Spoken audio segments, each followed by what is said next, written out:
Seja muito bem-vinda, valiosa! Nessa aula, nós vamos falar sobre a mulher que Deus não te criou para ser. Deus não te criou para ser uma mulher procrastinadora.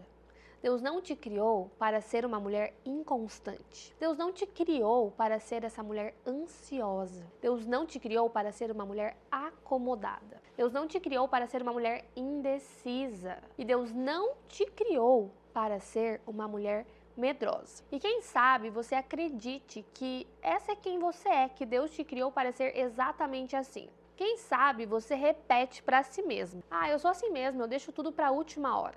Eu não consigo fazer nada por muito tempo. Eu não consigo terminar nada que eu começo, nem consigo fazer a mesma coisa por muito tempo. É que eu tenho medo de escolher errado. E se eu fracassar? E continua com medo de tomar decisões. Indecisa, acomodada, procrastinando e desistindo toda hora. E pensa que essa é quem você é, que não tem como mudar. Você olha para mulheres realizadas e admira o quanto elas são constantes, o quanto elas são determinadas, o quanto elas são disciplinadas. E fica imaginando onde estaria se fosse mais disciplinada, constante e se honrasse as promessas que faz para si mesma. Mas pensar sobre isso não é o suficiente, não é mesmo? No fundo, você sente que pode se tornar uma nova versão, que poderia ser diferente. Mas rapidamente é invadida pela sensação de que com você isso não vai dar certo. Que é ilusão pensar que um dia você vai ser uma mulher diferente, uma mulher que honra as promessas que faz a si mesma. Mas se Deus não me criou para ser assim, por que é que eu sou assim? Como eu me tornei essa mulher? Se Deus não me criou para ser assim, como eu me tornei essa mulher? Maravilhosa, sua vida inteira você foi moldada pelo ambiente, pelas situações, pelas experiências que você viveu, comparações, tudo aquilo que aconteceu e até mesmo o que deixou de acontecer na sua vida, foi te moldando a sua identidade. Talvez você nunca tenha parado para perceber, mas nesse processo a sua identidade, ela foi sendo construída, muitas vezes sem a sua consciência. Você não nasceu ansiosa, você aprendeu a viver em um estado de alerta.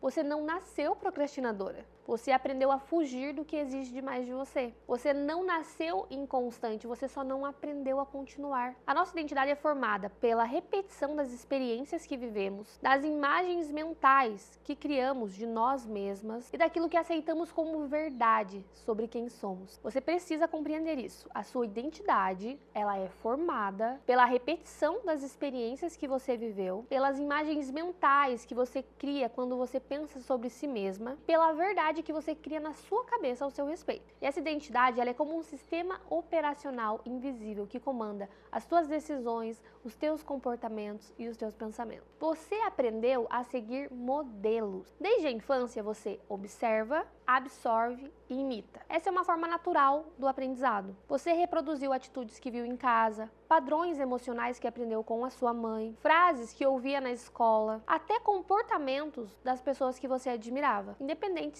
se são comportamentos bons ou maus. A psicologia chama isso de aprendizado vicário, que é o processo de aprender observando as experiências de outras pessoas, em vez de vivê-las. Nesta fase, tudo que é dito, visto, lembrado, é absorvido, sem filtro, tornando-se uma referência de identidade. Comece a pensar aí quais foram as referências na tua infância, na tua vida que moldaram a sua identidade. Desde a infância nós formamos essa imagem de quem somos, baseadas naquilo que os nossos pais, professores, amigos, familiares falaram ao nosso respeito. Elogios, críticas, frases marcantes. Qual era a frase que você mais ouvia sobre você? Ela é muito lerda. Ela é muito quieta.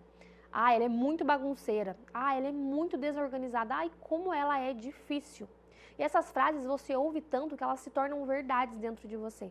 Essas palavras, elas se tornam rótulos inconscientes que nos acompanham por anos. Sem perceber, você também foi tomando para si um pouco de cada uma das mulheres que viviam ao seu redor. Você começa a tornar aquilo uma referência. Se eram mulheres inseguras, você aprendeu a duvidar de si mesma, porque você entende que aquilo é o normal. Se eram mulheres sobrecarregadas, você aprendeu que ser mulher é viver cansada. Maravilhosa, agora eu preciso te contar uma verdade. Deus não te criou de forma única, de forma especial, de forma maravilhosa, para você seguir modelos quebrados. Ele te criou à imagem e semelhança dele. A cada experiência que você viveu, experiências marcantes, principalmente as dolorosas, você criou interpretações que viraram verdades internas. As experiências vividas, especialmente as mais marcantes, como traumas, rejeições, abandono, humilhação. Essas experiências emocionais intensas, elas constroem crenças limitantes. Porque você pega aquela experiência, aquela situação, aquele trauma e você torna isso uma verdade. E você acredita que esse é um padrão que vai se repetir para o resto da sua vida. Então, se você sofreu um trauma, você acredita que esse trauma vai se repetir. Se uma pessoa fez algo para você, você acredita que as outras vão fazer a mesma coisa. Então, você torna aquilo um padrão. Ah, eu fui rejeitada, você não entende como uma situação em que aquela pessoa te rejeitou. Você pensa que você é uma pessoa descartável, você torna isso uma verdade na sua vida. E isso não é uma verdade, isso é uma crença limitante, que é como uma corrente que te amarra. E quanto mais essas crenças são armazenadas, quanto mais você acredita, mais elas viram parte da sua identidade de forma inconsciente. Cada experiência gera uma leitura emocional e é por isso que você fala: ah, eu sou procrastinadora, ah, eu não sou o suficiente, ah, eu não serei capaz de concluir esse projeto, eu não sou capaz de dar vida a este sonho.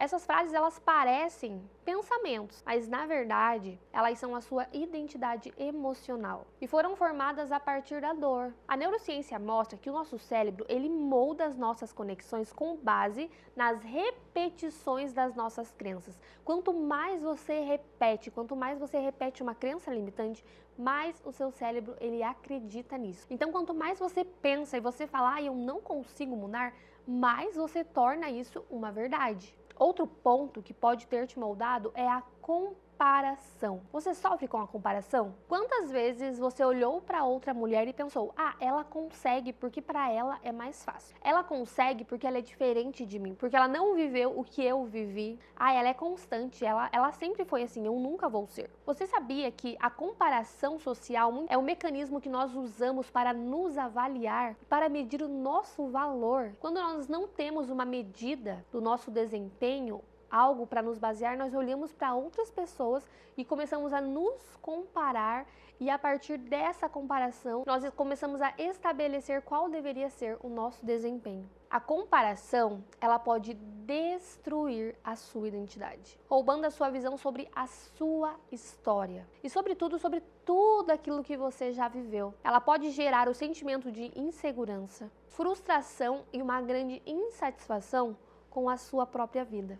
Da mesma forma que tudo aquilo que te disseram construiu a sua identidade, o silêncio também. Se o que disseram constrói, o que nunca foi dito também constrói algo dentro de você.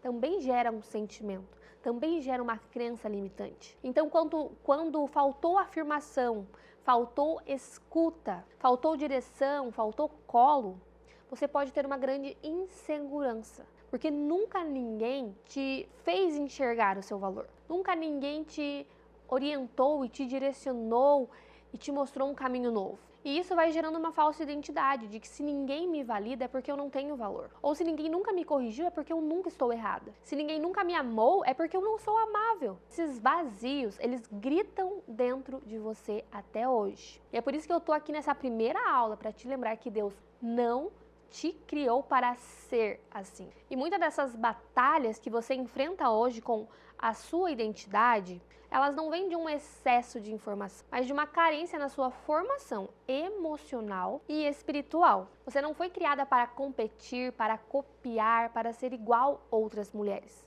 Deus te criou de forma única, a palavra diz isso, de forma única, de forma especial, de forma maravilhosa. Mas para se tornar essa mulher que Deus deseja que você seja, você precisa descobrir o que Ele diz. Quem Deus diz que você é? O que o Senhor tem para você? O que Ele quer revelar ao seu coração? Do coração dele para o seu.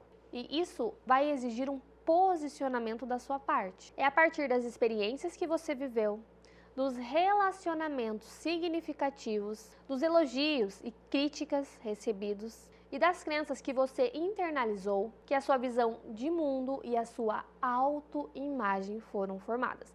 Tá, mas o que é autoimagem? Autoimagem é a visão que você tem de si mesma. É como você se percebe internamente, fisicamente, emocionalmente e intelectualmente. E isso influencia diretamente quem você acredita que é, a forma que você age, e isso influencia diretamente quem você é, a forma que você age e a forma que você enxerga, que você percebe a vida. Toda a sua ação, todo o seu sentimento, comportamento, até mesmo as suas habilidades, elas estão de acordo com a sua autoimagem. A forma que você se enxerga internamente é o pilar que define como você age diariamente. Quando a sua autoimagem ela está distorcida ou negativa, ela pode ser a primeira raiz da sua procrastinação. Se você acredita que não é capaz, não é inteligente,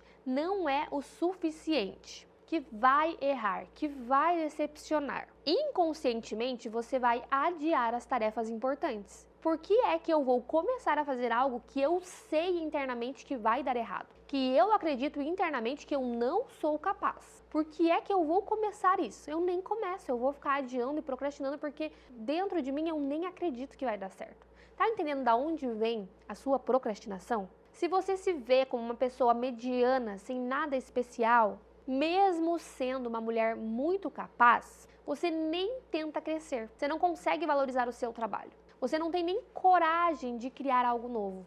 Se você internalizou frases como eu sou bagunceira, eu nunca fui uma mulher disciplinada, você passa a se comportar conforme a sua identidade, justificando sempre os seus atrasos e as suas desistências, como parte de quem você é. Mulheres que não se sentem merecedoras e capazes, elas sabotam todas as oportunidades que Deus dá, que a vida dá, dela crescer, dela prosperar, dela mudar, dela se transformar.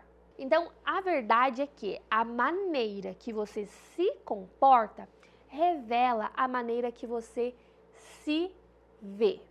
Eu vou até falar de novo essa frase porque você precisa entender isso. Você entrou nessa comunidade porque você quer se tornar uma mulher valiosa. Mas a maneira que você se comporta hoje revela a forma como você se vê. Você consegue perceber como isso tudo foi construído? Agora eu quero muito saber quem é você, como você se vê. Eu quero que você escreva. Eu vou deixar aqui a atividade dessa aula para você baixar e você vai imprimir essa folha. Ou se você não quiser imprimir e quiser fazer em um caderno, mas você vai escrever como você se vê. Quais foram as frases que você ouviu tantas vezes que passaram a definir quem você acredita que é? A partir de quais experiências você passou a acreditar que essa é quem você é? Então, se você acredita, eu sou bagunceira, qual foi o momento? Quais foram os momentos que comprovaram isso? Mas quando tudo isso começou? Hoje, nesta aula, você está conseguindo reconhecer a voz de Deus dizendo quem você é? Ou a voz dele está abafada por todas as outras vozes que você ouviu a sua vida inteira dizendo quem você é? Eu preciso que você escreva sobre isso, porque nós estamos começando o trabalho que vai ser longo. Eu não sei quais foram as palavras e frases que passaram pela sua cabeça. E como você está ao realizar esse exercício que traz a consciência, a forma que você se enxerga, a forma que você se vê, o valor que você atribui a si mesma. Mas eu tenho uma ótima notícia para você. Deus nunca deixou a sua identidade nas mãos das circunstâncias. A sua essência, ela não foi moldada pelas críticas que você ouviu, nem pelos erros que você cometeu, nem pelas perdas que enfrentou. A sua verdadeira identidade, ela foi escrita antes desse momento de dor, antes do trauma, antes das palavras lançadas, antes mesmo da sua concepção. Davi narra no Salmo 139 que Deus ele nos criou de forma maravilhosa, que ele nos teceu.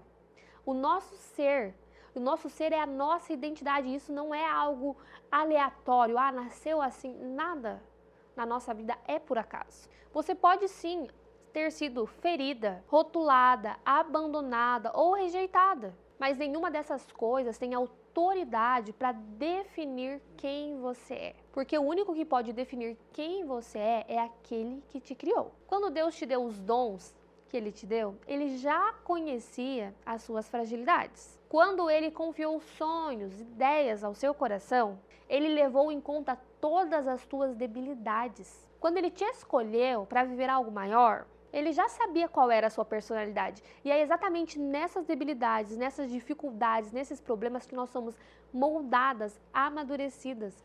Tudo que Deus nos deu nos aperfeiçoa. Até as provas, as dificuldades. Nada disso foi surpresa para Ele. Ele não te confiou um sonho, Ele não pensou, eu vou dar este sonho para ela porque eu sei que ela vai pegar e ela vai conseguir resolver.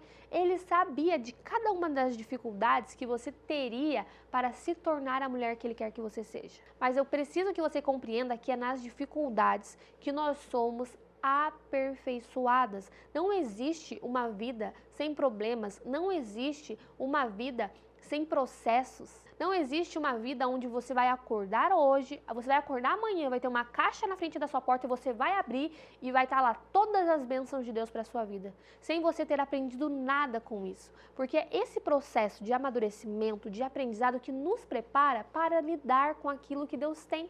O chamado que Ele te deu é compatível com a sua história. Nada disso foi surpresa para Deus. A sua lentidão para começar, a sua luta com a constância, os medos que às vezes te paralisam. Deus já via tudo isso e ainda assim decidiu confiar em você. Ele não te chamou porque você é perfeita. Ele te chamou porque Ele sabe que você pode ser aperfeiçoada. O problema é que nós muitas vezes idealizamos as bênçãos do Senhor, as promessas que Ele tem para a nossa vida, de crescimento, de prosperidade, de mudança. Porque nós não fomos criados para passar a vida inteira no mesmo lugar. Nós temos dentro de nós um potencial, uma criatividade dada por Deus, que se nós soubermos usar, nós podemos viver coisas que nós nem imaginamos. Mas nós queremos que isso aconteça como? Que chegue um presente na nossa porta, uma caixa, abriu, olha a caixa, chegou com o chamado, com a promessa, com as bênçãos, tudo pronto. Nós não queremos processo, nós não queremos amadurecimento. Como se houvesse uma vida sem provas. E há quem pregue que isso existe, há quem pregue uma teoria de prosperidade, de que com o Senhor é assim, você dá e você recebe. Se eu te aceitar, eu vou prosperar. É só dormir tranquilo que eu vou acordar rica. Isso não é real. A própria palavra diz que no mundo nós teremos aflições. E não só esse versículo, tem tantos outros que nos abrem os olhos sobre a vida. Então, quando acontece uma dificuldade, um processo, um problema, nem sempre é o diabo, nem sempre é algo, um mundo espiritual contra você. Claro que isso existe. Mas muitas vezes é só a vida acontecendo, é só um processo de amadurecimento e a gente entra em pânico. Quando nós olhamos para a história de José, eu amo essa história de José, o sonhador. José, o processo dele começou no momento que ele contou o sonho. Ele não teve tempo ele nem entendia a profundidade daquele sonho. Ele nem entendia, porque Deus não falou, José, você vai ser governador do Egito. Deus deu um sonho e ele acreditou mesmo sem compreender e quis compartilhar. E quem não tem essa necessidade de falar muitas vezes, essa vontade de compartilhar o que Deus coloca no nosso coração? E ali ele já foi rejeitado dentro da casa dele. Ele já foi perseguido, ele já foi odiado. Os irmãos falavam, lá vai o sonhador. Ninguém acreditava. Então, tudo isso que você sente, tudo isso que você passa, não é só você. José passou por isso. E não só José, tantos outros homens de Deus, a Bíblia, a palavra de Deus nos mostra ali várias histórias de pessoas que enfrentaram isso que eu e você enfrentamos. Mas a diferença está no posicionamento, de como essa pessoa reage, como essa pessoa permite que Deus trabalhe na vida dela através deste processo. E sabe por que Deus te deu este sonho? Sabe por que Deus colocou essas ideias no seu coração? Sabe por que Ele te deu esse dom, essa habilidade nessa área tão específica? Porque Ele sabia e Ele sabe que Ele pode construir algo valioso através de você. O chamado que Ele te deu é compatível com a sua história. Os dons que Ele plantou no seu coração conversam com a sua personalidade. Ou você se imagina fazendo algo completamente diferente e sendo feliz? E os sonhos que ele escreveu para sua vida levaram em conta cada parte frágil sua, humana, do jeito que você é. Nós conversamos tanto sobre autoimagem e a verdade que você precisa entender nesta aula é que em Deus, a sua autoimagem pode ser reconstruída. Não com base nas falhas que você cometeu, mas nas promessas que ele fez. Essa imagem distorcida que você carrega sobre você, de uma mulher limitada, de uma mulher pequena, de uma mulher medrosa, de uma mulher insegura, de uma mulher procrastinadora e inconstante, não é a verdade sobre você. É apenas um reflexo temporário de tudo que você passou. E sabe qual é a boa notícia? Mais uma vez, é que a sua autoimagem, ela não é imutável. Ela pode ser reconstruída. E aqui eu não estou falando somente com base na Bíblia, porque a palavra já nos diz que nós podemos ser transformadas através da renovação da nossa mente, dos nossos pensamentos, da forma que nós nos vemos, nos enxergamos. A ciência comprova o que a fé já afirma há séculos. Você pode ser transformada pela renovação da sua mente. Isso acontece por um princípio chamado neuroplasticidade. E o que é a neuroplasticidade? É a capacidade do cérebro de se reorganizar. Quem mais poderia nos criar de forma tão específica, de forma tão especial? A neuroplasticidade, ela é a capacidade do seu cérebro de se reorganizar, criando novas conexões neurais. E a partir de novas experiências, aprendizados e pensamentos. Em outras palavras, o cérebro é moldável. Ele pode ser treinado para agir, reagir, pensar de forma diferente. Aquilo que você repete com frequência, um pensamento, um comportamento, uma reação, um sentimento, uma crença sobre si mesma, formam trilhas no seu cérebro. E quanto mais você repete, mais forte essa trilha se torna. Mas a neurociência nos ensina, nos explica que esses caminhos, eles podem ser desativados e substituídos por pensamentos mais saudáveis, por novos comportamentos, por pensamentos verdadeiros, coerentes, com quem você quer se tornar. Como a Bíblia diz, transformai-vos pela renovação da vossa mente.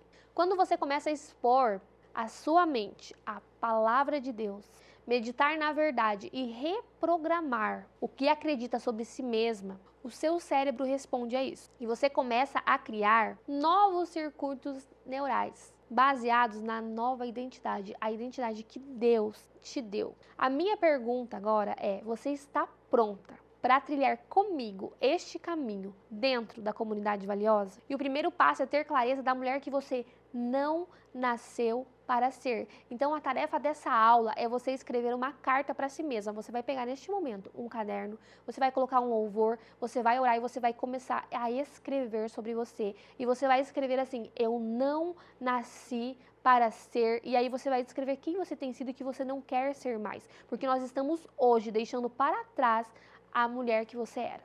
Tudo aquilo que tem te impedido de caminhar, de crescer, de se tornar uma mulher valiosa, de dentro para fora, eu quero que você registre. Eu não nasci para ser uma procrastinadora, eu não nasci para ser inconstante. Eu tenho sido inconstante nesse projeto, eu tenho sido inconstante nessa área da minha vida, eu tenho deixado de lado tais decisões. Você vai registrar tudo o que vier na sua mente neste momento, porque nós já começamos a trabalhar.